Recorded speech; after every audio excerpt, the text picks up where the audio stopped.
Estamos de volta para continuar falando muito mais sobre a história da telecomunicação. Pessoal, eu estou vendo que no chat aqui vocês estão muito caladinhos. Ou estão entendendo tudo, ou será que estão prestando atenção mesmo? Vou fazer uma perguntinha para vocês para a gente fazer um teste na nossa comunicação. Manda uma mensagem aí para mim se na cidade de vocês já tem fibra óptica. Se os provedores de internet na sua cidade já têm fibra óptica. Eu imagino que, sem dúvida nenhuma, a maioria de vocês vai dizer que sim. E essa pergunta vai ser o início da nossa pergunta, da nossa conversa aqui, porque eu quero saber se a cidade de vocês está preparada para chegar no 5G. Será que esse 5G que chegou agora no nosso Piauí, será que a sua cidade vai usufruir desse 5G? E aí o primeiro passo é saber toda a rede, toda a malha de comunicação que tem na sua cidade. Ei, Hildo, peraí, o 5G, ele vem através do ar, ele é uma rede através do ar. Será que é só através do ar? Será que ela não utiliza esse 5G, o protocolo 5G, não se utiliza em momento algum de nenhum cabo? A gente vai entender isso ainda, viu? Então, por isso, vou perguntando para vocês aí. Manda mensagem aí dizendo, sim, professor, na minha cidade aqui já tem fibra óptica. E a gente vai entender se é possível a chegada do 5G em todo o seu potencial aí na sua cidade ou não. Vamos lá, vamos levantar da cadeira e mandar uma mensagem para mim. Você que está aí do YouTube, você que está aí na sala de aula, mande a mensagem para mim e diz aí se na sua cidade já tem aí a fibra óptica. Vamos voltar aqui para o nosso material. Estava falando sobre os cabos submarinos. E aí eu explicando para vocês que o cabo metálico foi o primeiro deles, foi o início, o primeiro deles. Era o início de tudo, era praticamente aquele cabo puro, cobre, do jeito que você liga aí esse cabo que está no aparelho de som, que está aí no seu, no caso de um liquidificador, aquele cabo de energia. Era só aquilo dali. E aquele cabo ali, se a gente for pensar, eu vou desenhar aqui, ó. Vamos pensar que isso aqui seja um cabo do tipo metálico. O que acontece com esse cabo metálico? Eu posso jogar ali eletricidade de um ponto. Vamos pensar no caso do enviando Morse. Estou passando a rede elétrica ali, eu só posso passar ou posso interromper. Só isso. Então o cabo só serve para isso. Ele não tem uma comunicação ali bilateral. E por esse motivo, a invenção do coaxial teve a sua grande importância ali, porque o coaxial ele aceita esse tipo de comunicação pelos dois lados ali, a tal comunicação duplex. E aí, no caso, em 1956, foi criado o primeiro cabo, surgiu o primeiro cabo coaxial, e isso permitiu a comunicação de várias pessoas ao mesmo tempo. No início dos anos 70, com o desenvolvimento do cabo óptico e a sua aplicação na comunicação submarina, este meio de transmissão tornou-se ainda melhor opção. Vamos falar primeiro do coaxial. O coaxial ali, ele aceita essa comunicação com várias pessoas, por quê? Vamos desenhar aqui de novo o cabo. Tá aqui, vamos pensar que esse aqui é um cabo coaxial. Ao invés de só simplesmente eu imaginar eletricidade passando ali, tá ali, ó, a eletricidade passando internamente, eu passo a eletricidade, mas a transmissão dos meus dados, a transmissão da minha comunicação, ela não está simplesmente sendo por interromper ou enviar energia elétrica. Não é somente o 0 e 1. Mas agora eu estou utilizando nessa rede elétrica a questão da frequência interna. E como os dados eles navegam nessa onda dessa frequência. E aí é a partir daí que a gente tem o grande intento da comunicação do tipo com cabo coaxial. Mas no intento aqui da utilização da fibra óptica, a gente pode trabalhar de uma forma melhor ainda. Porque dentro da fibra óptica eu envio sinais de luz. E esses sinais de luz ali, a gente sabe que se você pegar duas lanternas e colocar uma à frente à outra, uma lanterna em frente à outra, o que acontece?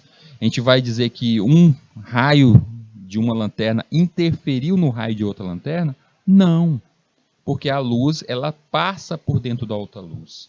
Então, não há colisão.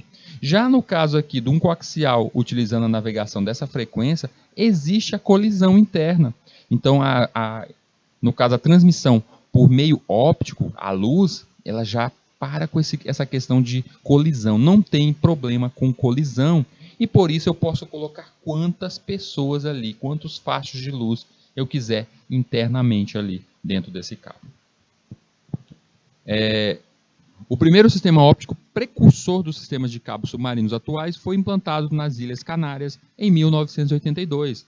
A era do cabo óptico submarino de longa distância teve início efetivamente em 1988, com o lançamento de um cabo óptico submarino transatlântico entre os oceanos Pacífico e Atlântico, interligando os Estados Unidos, França e Inglaterra, com capacidade de transmissão em massa. O grande impasse em cabos submarinos, e isso a gente vai falar mais adiante, que é a questão sobre repetidor, o repetidor do sinal. Eu posso enviar esse pulso elétrico a qualquer distância, ele sempre vai chegar do outro lado? Não, a gente vai perdendo força. O sinal vai perdendo força. E não importa o tipo de cabo, não importa o tipo de tecnologia, se é luz, ele perde-se força. E aí, nesse perder força, eu preciso do chamado repetidor. A gente vai falar ainda, quando estiver falando de cada nó, de cada aparelho que fomenta, que faz parte dessa nossa rede, cada um desses aparelhos que fazem parte dessa rede, a gente vai encontrar o tal repetidor, que ele recebe o sinal e envia mais adiante, mas com uma força maior. Ele envia com uma força maior. Olha, eu estou vendo que a galerinha está assistindo a minha aula, e eles são caladinhos, são comportados. Vendo aí que Hugo Napoleão já disse que tem 2 provedores e oferece comunicação fibra óptica. Perfeito. Estou dizendo, gente. Olha, a aula anterior eu cheguei a falar que o Piauí é considerado uma das melhores internets. Ainda não chegou para cada um de vocês, né? E na nossa casa. Mas na cidade, para os meios de comunicação entre serviços, aqui no Piauí é sem dúvida nenhuma uma das melhores internets aqui no nosso Brasil. Uma das médias de velocidade maiores que tem aqui dentro do Brasil. E aí o Napoleão disse que tem, Coronel José Dias também está afirmando que tem já fibra óptica, Santa Cruz do Milagre também já tem, praticamente a gente está em cima de todo o nosso Piauí, a gente já tem a tecnologia de fibra óptica. Não é à toa que o 5G foi escolhido para ser aqui um ponto inicial, pontapé inicial, as pesquisas iniciais foi aqui no nosso Piauí, por causa da malha de rede que temos dentro do nosso estado, dentro aqui do nosso Piauí. Foi por esse motivo que ela foi escolhido, o Piauí foi escolhido aqui. Nossa Senhora de Nazaré também tem fibra óptica. Gente, fibra óptica está em tudo que é lugar. Então a gente percebe o seguinte, se tem fibra óptica na sua cidade, ela já está ali preparada, já está encaminhada para o 5G. A gente vai ver que necessita de outros pontos a mais. E eu vou falar ainda sobre isso quando eu estiver explicando do funcionamento do 5G. Primeiro a gente tem que entender rede sem fio, aí depois de rede sem fio entender a rede de telefonia como funciona, que não é da mesma forma, a rede de telefonia não funciona da mesma forma, não é igual à rede de internet. A gente vai entender que tem protocolos com uso diferente. E aí vai chegar o momento de eu falar da diferença real. Rildo, qual é a diferença do 4G do 5G? Aumentou um número. O que é esse número? O que ele significa? A passagem de cada número, o que significa? A gente vai entender isso ainda. Vou falar um pouquinho sobre isso hoje ainda. Mas a gente vai ter uma aula para se aprofundar muito mais no 5G. A gente tem que entender essa tecnologia, porque afinal de contas eu sei que muitos de vocês vão trabalhar com isso ainda. Vão ganhar dinheiro fazendo isso. Trabalhando na instalação aí dessa malha para o 5G. Essa malha com antenas, pensando no caso das células do 5G. Vocês vão trabalhar ainda com isso. Por quê, gente? Olha, quando se fala assim, no Piauí ainda chegou o 5G, mas ainda falta fazer a modificação dessa aparelhagem ainda nas antenas. Quem que vai fazer isso? Quem faz isso de forma específica são os técnicos de informática. Então somos nós.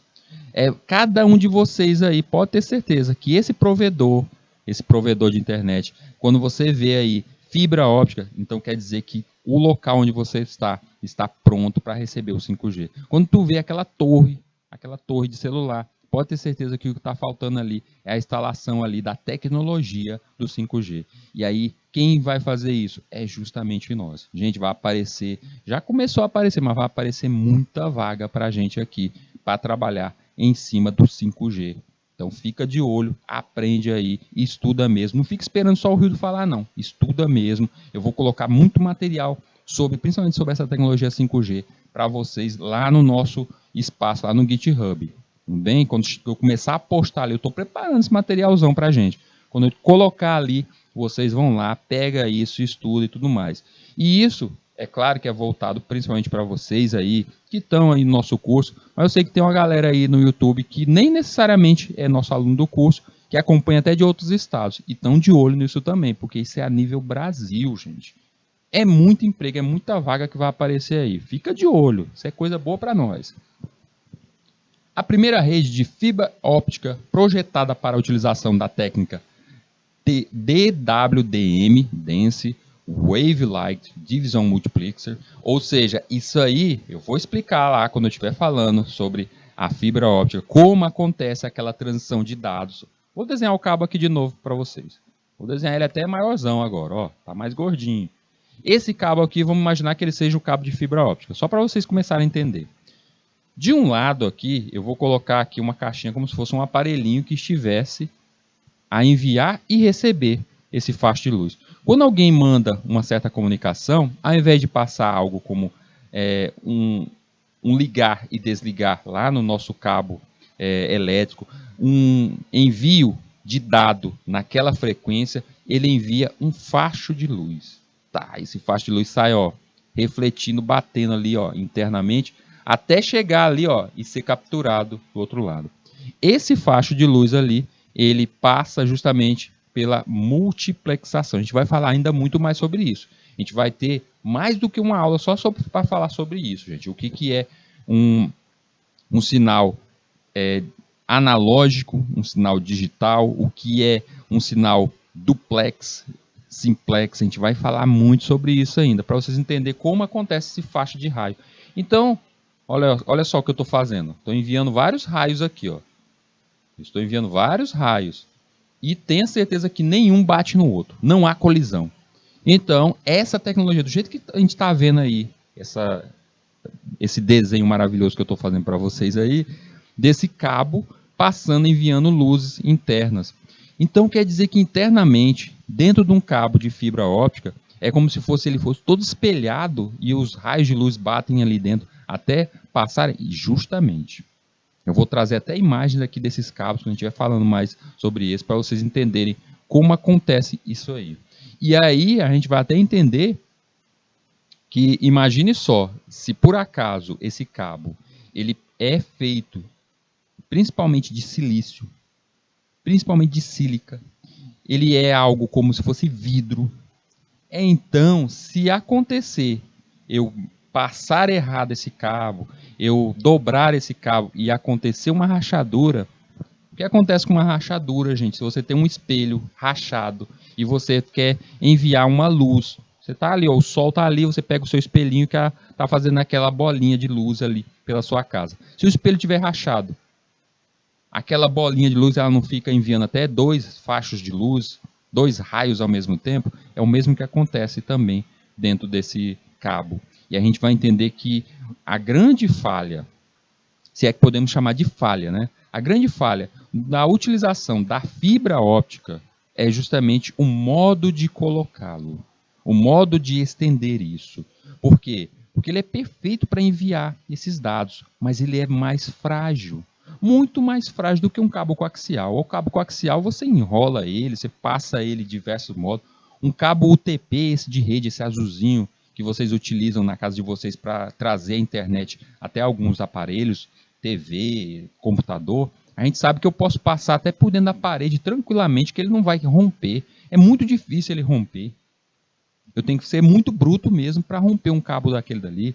Já uma fibra, gente, até um simples torcer, você pode gerar essa rachadura aí. E aí você acaba com todo o seu cabo. Então ele é muito frágil nesse ponto aí. E não adianta eu dizer assim, ó, vou colocar uma malha protegendo, deixando ele mais forte. Vou construir ali ao redor dele um protetor de plástico. Não adianta, basta você dobrar ele, porque é como se fosse vidro, é sílica. Então ele é fácil de quebrar. Então a gente vai entender que essa fragilidade na instalação é que é a grande problemática da fibra óptica. E é por isso, eu não sei se vocês já perceberam isso, mas nos grandes centros, é o caso aqui de Teresina, nos grandes centros, quando uma rede como a RNP vai passar cabos de fibra óptica de alta densidade, eles preferem passar cabos subterrâneos. Eles passam por debaixo do chão para ficar protegido justamente contra as intempéries do tempo.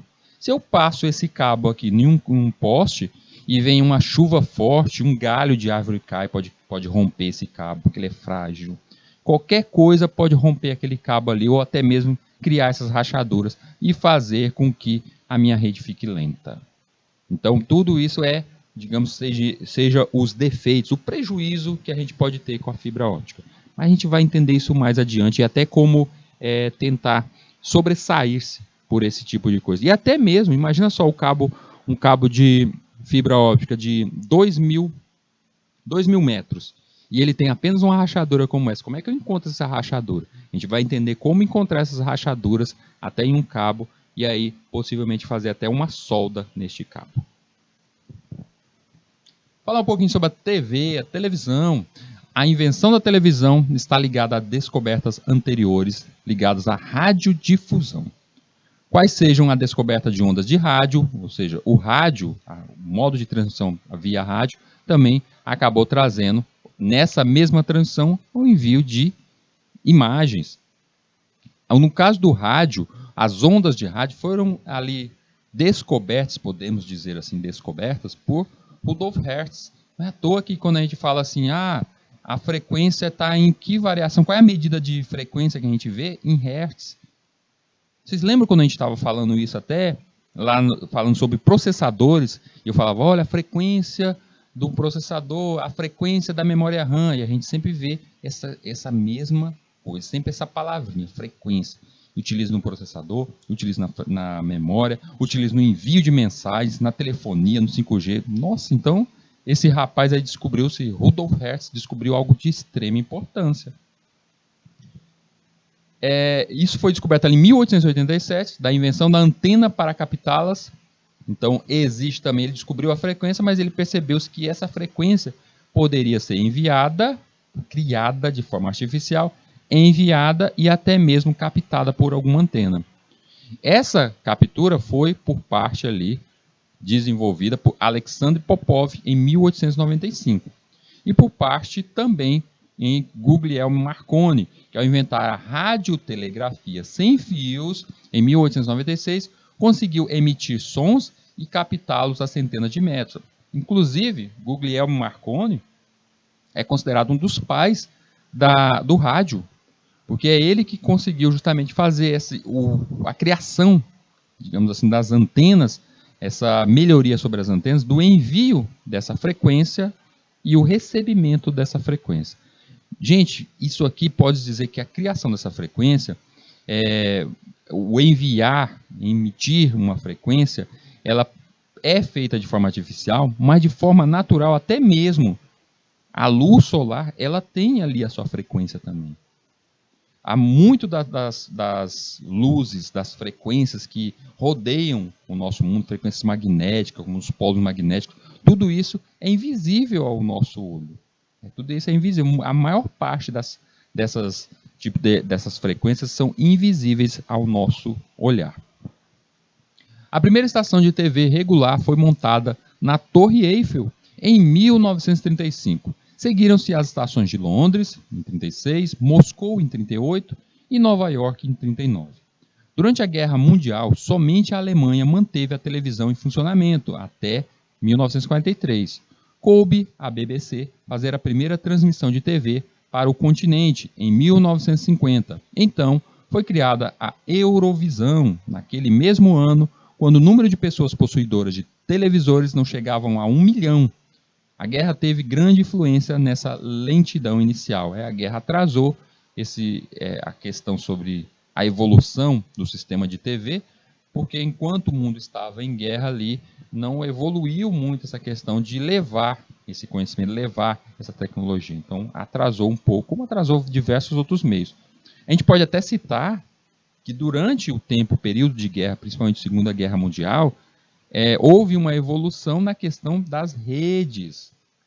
Houve uma evolução, principalmente na questão dos computadores. Vocês devem lembrar nas nossas primeiras aulas aqui dessa disciplina mesmo, que eu falei na história dos computadores, e eu disse ali que os primeiros grandes computadores, como no caso o ENIAC, o intuito dele, a evolução dele era justamente para ser utilizado como máquina de guerra, uma máquina de calcular para projéteis em guerra. Então a gente pode dizer que a computação evoluiu durante o mundo de guerra, mas em todo, como no caso da TV, houve ali uma paralisação. A primeira transmissão da América Latina foi feita pelo Brasil, na cidade de São Paulo, no dia 4 de julho de 1950. O programa inicial apresentou o cantor Frei José de Guadalupe Mojica pelo canal 3 da TV Tupi, que depois passou a usar o nome o Canal 4. O Canal 4. Naquele dia, cerca de 5.000 pessoas foram assistir à primeira demonstração em vários televisores instalados na Praça Dom José Gaspar e no hall dos diários. Então a gente, no Brasil aqui, eram pouquíssimas pessoas que tinham uma TV, tinham um aparelho de TV, já que nem existia uma transmissão de TV. Não existia ali algo para transmitir, não existiam canais. Então a motivação era normalmente para pesquisa. Então foi feita a instalação nessas diversas praças para que houvesse essa primeira transmissão. Aquela demonstração foi feita diretamente das câmeras de TV ligadas aos receptores por um cabo coaxial. Ou seja, a câmera que estava ali, a câmera de TV, captava aquela imagem e transmitia de forma direta para os receptores, diretamente para as TVs, que todas elas estavam conectadas por cabo coaxial. Ou seja, não existia uma antena, uma torre para enviar esse sinal. Mas isso pode ser dito que foi o início como primeira transmissão ali de TV no Brasil. A segunda estação de TV brasileira foi instalada no Canal 5, também em São Paulo, no ano de 52, sob o nome de Televisão Paulista, que hoje é conhecida como a Rede Globo. No ano seguinte, coube ao Rio de Janeiro inaugurar o Canal 6, TV Tupi. Em 54, novamente, São Paulo contou com mais uma estação, a TV Record, que era ali o Canal 7. A partir de então, todas as capitais de estados brasileiros e algumas grandes cidades do interior também instalaram seus transmissores e a televisão brasileira passou a pensar em colorir suas telas. Isso já era encontrar algumas telas coloridas fora do Brasil, nos Estados Unidos. Já nos Estados Unidos a televisão já era colorida, como dito, e já estava no ar desde 54. O mesmo acontecendo com alguns poucos países europeus no início da década de 70. Então a TV colorida já começava a acontecer.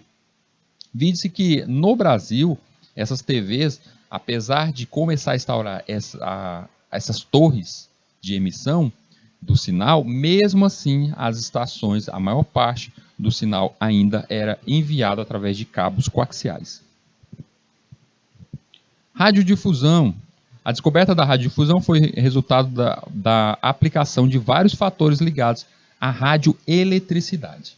A circunstância do alemão Rudolf Hertz ter descoberto as ondas de rádio, chamada hoje de hertzianas, em 1887, aliados à invenção do Alexandre Popov, que é a questão da antena.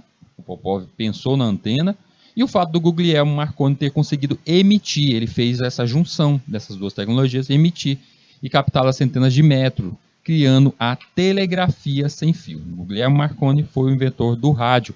Inclusive, o Marconi foi justamente o que eu falei agora há pouco sobre o envio do sinal do SOS em alguns navios.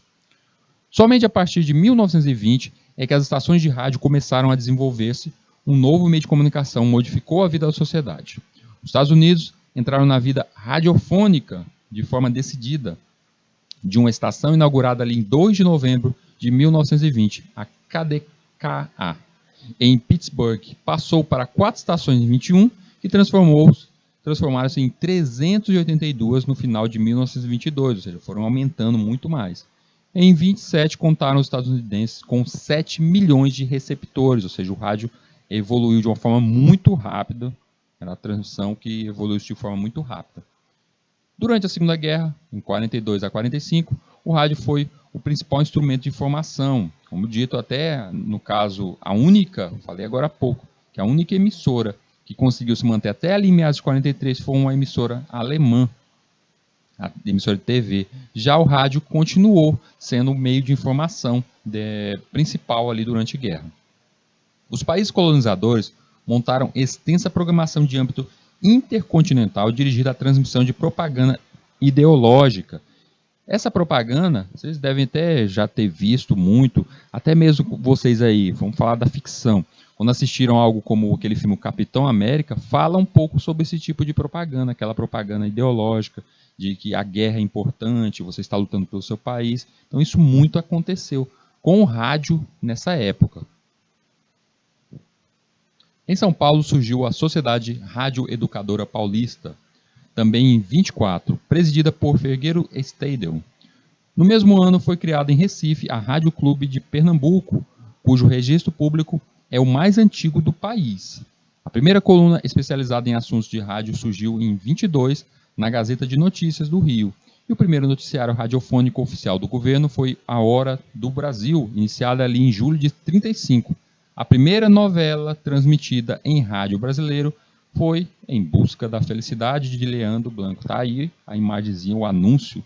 E as pessoas não perdiam, se ligavam aí para ouvir essa novela. E aí a gente tem que entender o seguinte. Até agora, vamos pensar o seguinte. Até agora, eu tenho ali uma emissora, seja TV, seja rádio. Eu tenho uma emissora. No caso das TVs, a gente vê que é muita conexão através de cabos diretos, e os rádios, a emissão através de torres. As TVs já começavam a passar quanto a isso. Só que uma torre, até mesmo uma torre de celular que a gente vê hoje em dia, uma torre de celular, ela tem um alcance. Ela tem um alcance máximo ali, uma distância máxima, porque existem montanhas no meio do caminho, árvores que param esse sinal que está sendo enviado. E aí, por esse motivo, começa-se o estudo. Se eu preciso de uma torre, emitir esse sinal de uma forma mais alta, uma opção mais óbvia seria eu colocar algo no espaço. E aí começou-se o estudo em cima dos satélites. 31 de janeiro de 58, coube aos Estados Unidos lançar o seu primeiro satélite, o Explorer 1.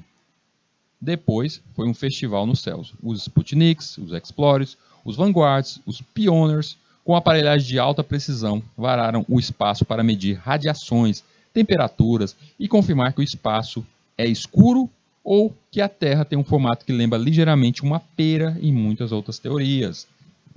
Então, o início ali, a gente pode até dizer o seguinte, eu já falei um pouco sobre para vocês, durante ali o pós-guerra, Segunda Guerra Mundial, veio aquela luta, aquela Guerra Fria. Eu falei na última aula um pouco sobre a Guerra Fria. Inclusive, nas aulas que vocês estão acompanhando, aula de história aqui no nosso canal, é falado também muito sobre isso, sobre esse momento da Guerra Fria, que é interessante que vocês, até mesmo, não somente vocês estão estudando para o Enem, vocês estão aí estudando, realmente fazendo o ensino médio, mas que vocês entendam um pouco mais sobre a Guerra Fria para entender o que está acontecendo agora no mundo nesse momento. Esse momento de a gente ver nações aí guerreando. É bom a gente entender um pouco mais sobre isso, para que a gente possa ter o nosso pensamento crítico sobre isso e entender. Entender a história é entender o presente, gente. Vamos lembrar disso. E aí, no caso aqui, os satélites. A gente vai ter uma aula ainda mais adiante, que eu vou sair explicando aqui, contando aqui qual foi o primeiro satélite, porque no caso aqui, o Explorer, ele já era a intenção de fazer comunicação, utilizar frequências. Mas foram diversos satélites e cada um com seu intuito original ali. E a gente vai entender ainda em aulas mais adiante sobre isso. Aqui vamos só entender de forma bem supérflua o que seriam os tais satélites. 58, 18 de dezembro, os Estados Unidos lançaram o primeiro satélite de comunicações, o SCORE 1. Ele tinha essa função justamente de comunicação. Transmitiu uma mensagem de Natal pelo presidente Eisenhower. Depois subiu o Echo 1, está aí, essa da imagem, em agosto de 60, quando ficou provado que as comunicações podiam ser transmitidas através de um refletor em órbita. Ou seja, o SCORE 1 ele transmitiu a mensagem, mas no caso o Echo 1 ele teve sua função de fazer essa retransmissão, que é a base dos satélites de comunicação que a gente tem hoje em dia, de você enviar, no caso, vamos pensar na TV, enviar esse sinal lá para um satélite e ele conseguir transportar para uma antena, reenviar esse mesmo sinal para uma grande distância aqui na Terra. Então é a função principal que a gente vê na maioria dos satélites de comunicação hoje em dia. E o Eco 1 teve essa função. Vocês percebem nessa imagem, está pequenininho, mas vocês percebem que o tamanho dele, ali na base dele, você vê o tamanho, as pessoas que estão ali próximas à base dele. Então ele era enorme, gigantesco. Ah, e como é que isso foi enviado? Foi através de um foguete? Não, ele era um balão. Ele foi solto através de um balão, ele era um balão, subiu até lá. Por esse motivo, o estudo de satélites não foi só através do envio com foguetes, mas através de balão. Só que o de balão, ele não conseguia chegar até uma certa altura tão alta assim, e acabava também não durando tanto, mas ele serviu nessa pesquisa aí de reflexão. Agosto de 64, o Synchron 3 permitiu a transmissão do outro lado do mundo. O povo americano pôde assistir aos Jogos Olímpicos diretamente de Tóquio. A grande novidade do Synchron 3 foi a de estabelecer uma rotação contrária à Terra, para que pudesse, durante a sua vida útil, cerca de 5 anos, ficar parado, cobrindo quase 1/3 da superfície terrestre. E aí isso foi justamente o Synchron 3, eu vou explicar isso mais em aulas mais adiante, mas é o caso da órbita geoestacionária. Foi o primeiro satélite que teve em si essa questão da órbita geoestacionária. Ele fica praticamente parado ali naquele ponto, lá no alto ali, no céu. O Early Bird, pássaro madrugador, posto em órbita em 6 de abril de 55, foi o primeiro de uma série de satélites estacionários de comunicação. O sistema permitiu significativa melhora das transmissões. Então, depois do Synchron 3, vários outros utilizaram-se dessa questão de ficar estacionado, a tal da órbita geoestacionária. Então, satélites geoestacionários.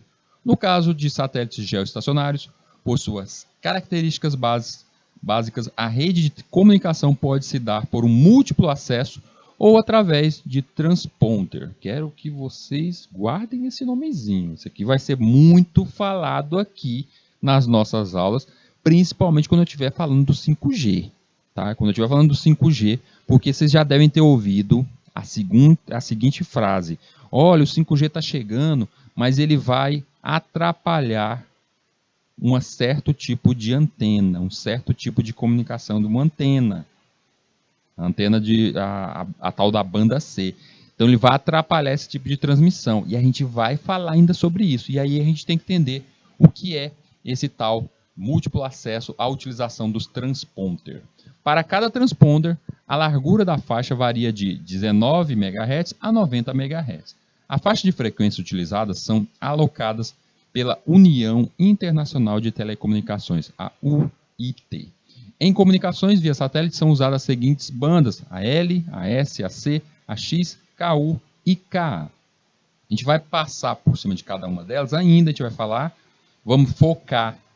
Nem era tão necessário no nosso curso, aqui na nossa disciplina, a gente adentrar tanto em satélites. A gente fala tanto assim sobre o assunto de satélites. Mas para nós aqui é necessário sim, porque a gente tem que entender essa banda C e a banda KU. Por quê? Porque é elas que vão sofrer a maior influência do 5G. Então a gente precisa entender um pouco mais dessa questão do 5G. Sobre os sinais de parabólicas comuns deixaram de funcionar com a chegada do 5G. Olha aí, o Napoleão já está sabendo aí, eles já estão falando aí que tem algumas antenas parabólicas, sinais de antenas parabólicas que deixaram de funcionar, tiveram que mudar aquela frequência, aquela faixa de frequência, por causa da chegada do 5G, que trabalha na mesma frequência. Então, a gente tem que entender um pouco sobre essas bandas, a gente vai entender o que são essas bandas ainda, e entender o tal do transponder. Gente, o transponder, ele seria como um emissor. Vamos pensar o seguinte, eu tenho um satélite, lá, eu sou um milionário que lançou um satélite ali para comunicações em meu país. Vários sheiks árabes fazem isso, viu, gente?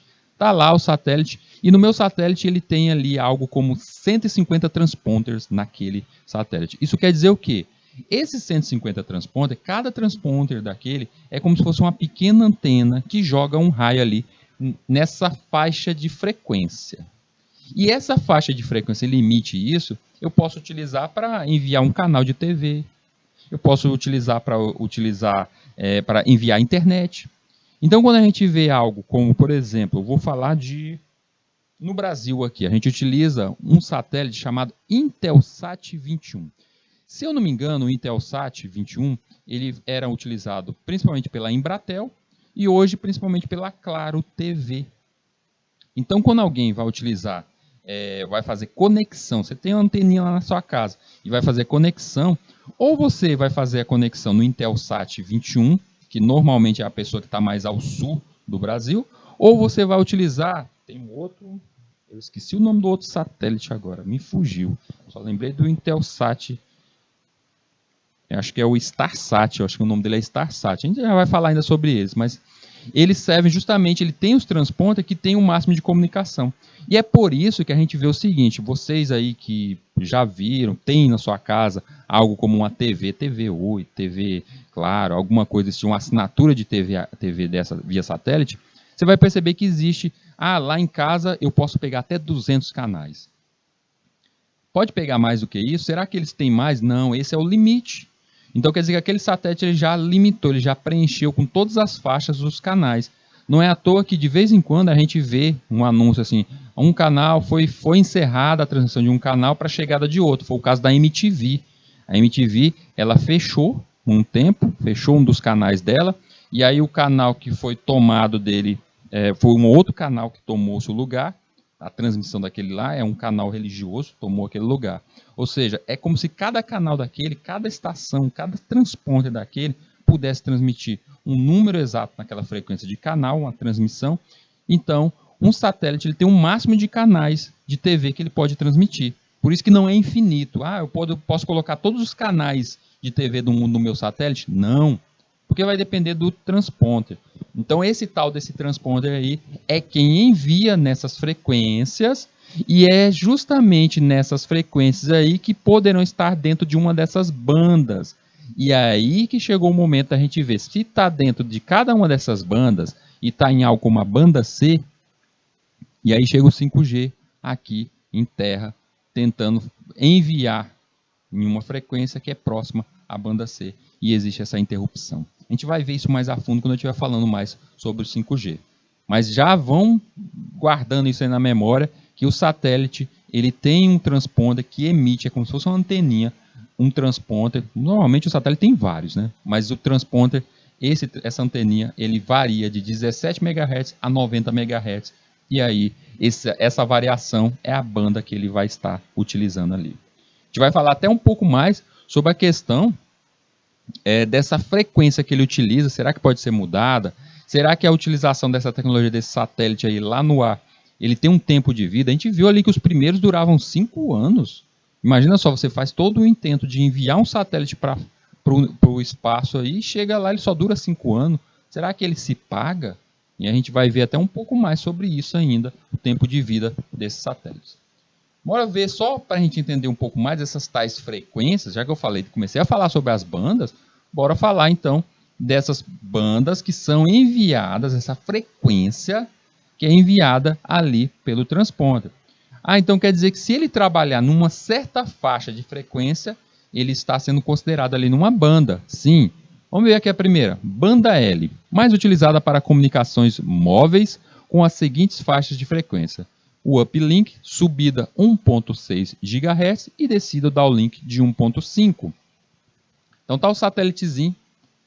Gente, isso aqui é um satélite, viu? Não é uma gravata borboleta, não. O satélite está lá no espaço, ó. O bichinho está feliz, está lá no espaço. Então você aqui da Terra, você envia isso utilizando na banda L, a banda que utiliza os dispositivos móveis, nossos celulares. Você envia, a torre envia ali, porque no caso, você ao ligar, você está ligando para uma antena. Vamos colocar aqui. Tá aqui você aqui no cantinho, você liga para a torre, liguei para a torre. Ao ligar para a torre, é reenviado isso, estou fazendo uma ligação internacional, para o nosso satélite. E lá no satélite, para enviar, para subir, a torre está subindo ali. Vamos fazer aqui uma torre bonitinha. É só uma árvorezinha de Natal. A torre envia lá para o satélite com a subida, o uplink de 1.6 e a descida de 1.5. Essa descida aí.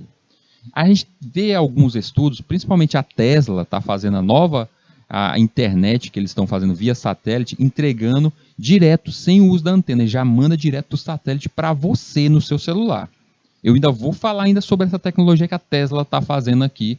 Ainda é uma internet muito cara, mas eu vou falar ainda para vocês. Mas por enquanto, vamos entender isso. Tá você ali, ligou, tá ligando internacional, quer ligar para o seu amigo lá no Japão? A torre atende, eu estou cortando um caminho aí grande, vamos dizer que essa torre aí seja a central, e ele manda via satélite, do satélite ele vai atender esse outro país, ou até mesmo fazer uma transmissão para um segundo satélite para chegar lá naquele local. A banda S, a gente vai falar sobre cada uma dessas aí, gente, principalmente a L. Principalmente a L, a gente vai focar nela ainda, viu? Mas vamos ver aqui as outras. Banda S é utilizada pelos radares meteorológicos e por alguns satélites de comunicação. Utiliza a seguinte frequência: subida 2.6 e descida 2.5. Então a gente já vê aí que até a questão da utilização do transponde naquela frequência já é designado. Ah, eu vou utilizar para celular. Então, meu amigo, é 1.6 e 1.5. Você não pode mudar. Ah, eu vou utilizar então para radar meteorológico. Então é 2.6 e 2.5. Já é taxado, é aquilo dali. E tu não pode mudar. É aquela dali. Você vai estar naquela banda. Então todas elas, quando eu falo banda L, banda S, é só a frequência que ela trabalha. Só a frequência. E daí a gente vai entender que o 5G trabalha numa frequência que já estava sendo utilizada. Então é por esse motivo que ele vai atrapalhar, está atrapalhando essa transmissão. Galerinha, só vamos para o nosso novo intervalo, tem um intervalozinho aqui de 3 minutinhos e a gente já retorna.